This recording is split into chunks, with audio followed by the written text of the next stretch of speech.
긴급 리포트 2026년 5월 9일. 내 집이 국가에 몰수당한다.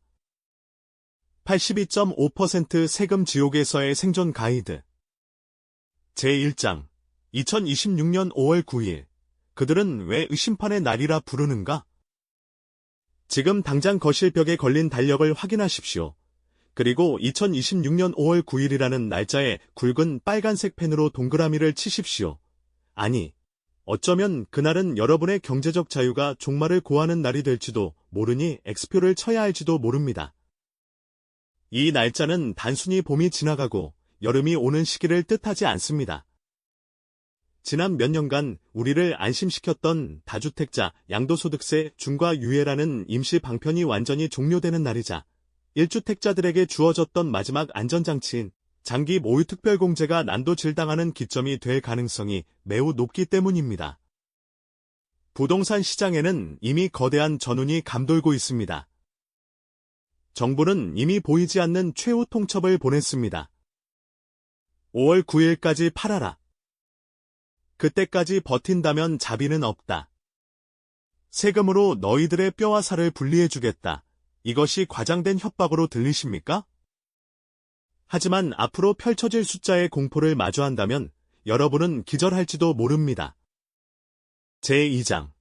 숫자의 공포. 양도세 82.5%의 실체. 가장 먼저 우리가 직면해야 할 숫자는 별표 82.5% 별표입니다. 이 숫자가 무엇인지 아십니까? 불법 사채업자의 살인적인 이자율이 아닙니다.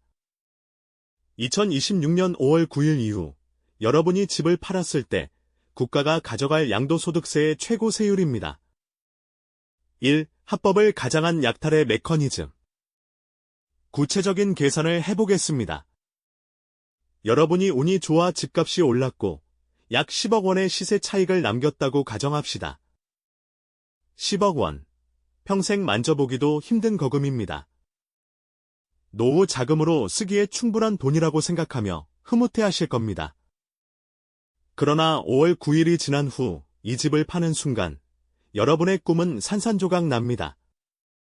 기본 세율 약 45%. 고가 주택 기준. 다주택자 중과세율 최대 30% 추가.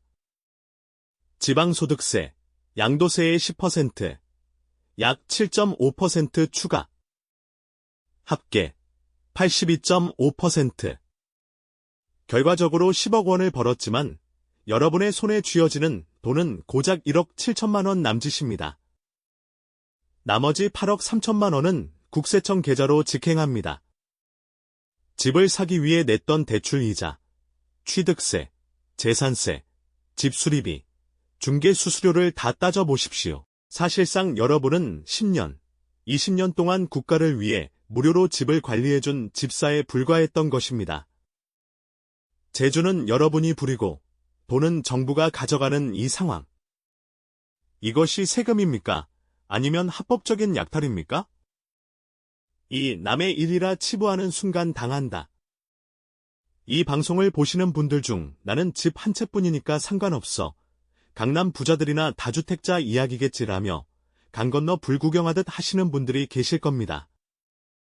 정신 차리십시오. 이번 세금 폭탄의 진짜 무서운 점은 그 타깃이 점차 여러분과 같은 평범한 1주택자에게로 옮겨오고 있다는 사실입니다. 제3장. 1주택자의 배신, 장기 모유 특별공제의 몰락. 그동안 대한민국에서 1주택자는 성역이었습니다.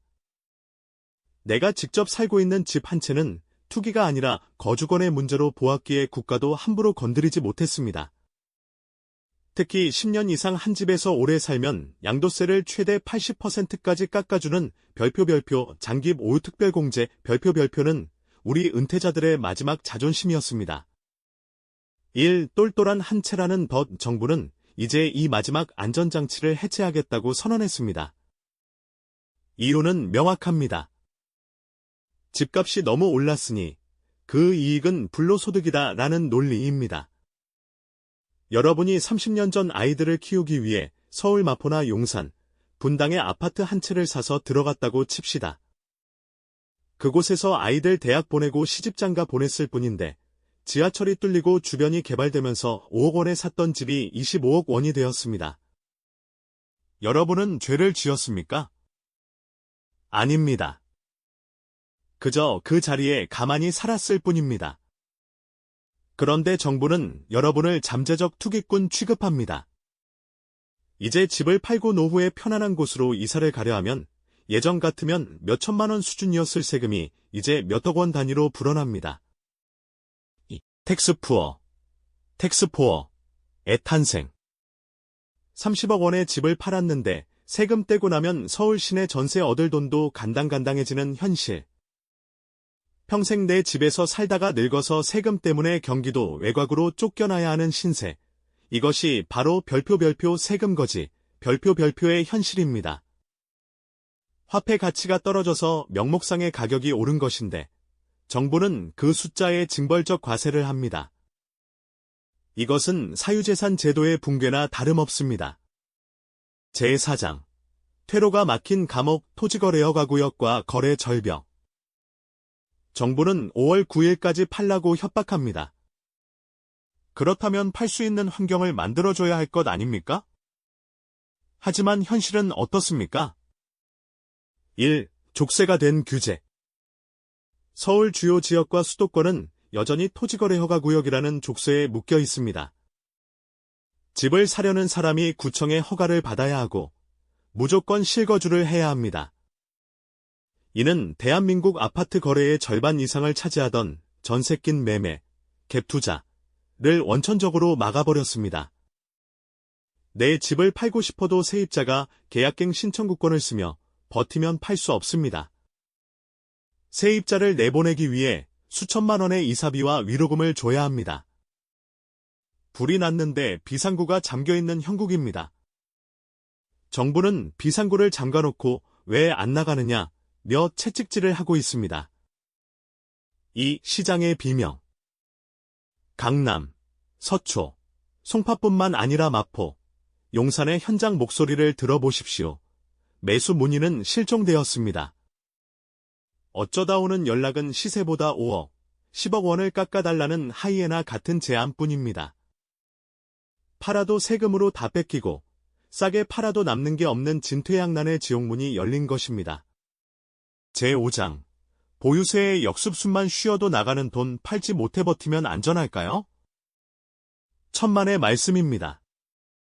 우리 앞에는 별표 보유세, 재산세 플러스 종합부동산세, 별표라는 또 다른 칼날이 기다리고 있습니다. 1. 국가가 임대인인 월세 제도. 은퇴하고 소득이 끊긴 시니어들에게 1년에 수천만 원의 종부세를 내라는 고지서는 사형 선고와 같습니다. 연금을 받아 약 사 먹고 쌀 사 먹어야 할 돈을 고스란히 국가에 갖다 바쳐야 합니다. 이것은 사실상 여러분의 집을 국가가 소유하고 여러분은 매달 비싼 월세를 내며 사는 별표 소장농 별표로 전락했다는 뜻입니다. 2. 거주 이전의 자유박탈. 세금 낼 능력이 없으면 팔고 나가라는 정부의 태도는 잔인합니다. 돈 없는 노인들은 서울에서 나가라는 주거의 계급화입니다. 30년 산 내 동네, 내 이웃을 떠나 낯선 곳으로 밀려나야 하는 감정적 고통은 그 누구도 보상해주지 않습니다. 제6장 정부의 진짜 속셈은 무엇인가? 정부는 왜 이런 모순적인 정책을 고수할까요? 단순히 집값을 잡기 위해서일까요? 1.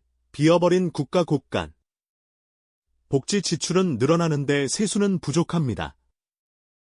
가장 손쉽게 돈을 뜯어낼 수 있는 곳이 어디입니까? 바로 부동산입니다. 부동산은 들고 도망갈 수가 없습니다. 등기부 등본에 이름이 박혀있는 한 여러분은 국가의 가장 확실한 별표 현금 인출기 별표입니다. 2. 이념적 갈라치기. 부자와 서민, 다주택자와 1주택자를 갈라쳐서 지지율을 확보하려는 이념적 목적이 깔려 있습니다. 부동산 불로소득 공화국을 해체하겠다는 구호 아래 평범한 시민들의 재산권은 뒷전으로 밀려났습니다. 냄비 속의 개구리처럼 물이 뜨거워지는 줄 모르고 있다가 이제야 비명을 지르지만 이미 불 기른 것일까지 번졌습니다. 제7장 2026 부동산 전쟁터에서의 생존 전략. 자, 이제 욕만 하고 있을 시간이 없습니다. 상황은 최악이지만 하늘이 무너져도 솟아날 구멍은 있습니다. 다만 그 구멍은 공부하고 결단하는 사람에게만 보입니다. 1. 전략 1. 보유세 감당이 안 된다면 지금 던져라. 억울해서 미치겠지만 매달 나가는 세금이 내 노후 생활을 파괴하고 있다면 5월 9일 이전에 팔아야 합니다. 82.5%의 세율을 적용받느니 조금 헐값에라도 팔아서 현금을 확보하는 것이 남은 여생을 지키는 길입니다. 이때 반드시 일시적 한가구 2주택 비과세나 상속주택 특례 등을 꼼꼼히 살펴 세무사와 상담하십시오. 1억 원을 아끼는 비결은 세무사 복비 100만 원에서 시작됩니다. 이 전략 2. 뺏기는 이 증여하라. 최고의 선택. 정부에게 80%를 헌납하느니 차라리 자식에게 50%의 증여세를 내고 물려주십시오. 증여세가 비싸다고들 하지만 양도세 중과에 비하면 양반입니다. 내 피 같은 재산이 국가, 곳간으로 들어가 모르는 사람의 복지 예산으로 쓰이는 것보다 내 자식의 기반이 되는 것이 100번 1000번 낫습니다. 부담부 증여, 전세 보증금을 끼고 물려주는 방식 등을 활용해 증여세를 낮추십시오. 가족법인 활용, 증여 취득세와 보유세 문제를 해결할 수 있는 법인 구조를 고민해 보십시오. 3. 전략 3. 헛된 희망을 버려라. 선거 때가 되면 규제를 풀어주겠지. 설마 1주택자까지 죽이겠어. 이런 희망 고문은 여러분을 파멸로 이끕니다. 지금 정부는 확신에 차 있습니다. 한번 정해진 세법의 큰 줄기는 쉽게 바뀌지 않습니다. 최악의 시나리오를 가정하고 움직이는 사람만이 살아남습니다. 제8장 결론. 내 자산의 방패는 오직 나뿐이다. 여러분의 집은 단순한 부동산이 아닙니다. 여러분의 젊은 시절 땀방울이고 자식들을 향한 사랑의 결실입니다. 그 소중한 성벽이 지금 세금이라는 대포에 무너져 내리고 있습니다. 정부의 가스라이팅에 속지 마십시오. 집값이 올랐으니 세금 더 내는 게 당연하다는 논리에 주눅들지 마십시오. 여러분은 정당한 대가를 치르고 집을 샀고 성실히 세금을 내온 시민입니다. 내 재산을 지키는 것은 이기심이 아니라 생존 본능이자 가장으로서의 마지막 의무입니다. 오늘 당장 실천해야 할 3가지. 동네 세무서 방문. 내 집을 팔았을 때와 증여했을 때의 세금을 모해 계산해 보십시오. 가족회의 소집. 배우자, 자녀들과 함께 우리 가문의 자산을 어떻게 수비할지 의논하십시오. 경제 공부. 세상이 어떻게 돌아가는지, 법이 어떻게 바뀌는지 귀를 열어두십시오.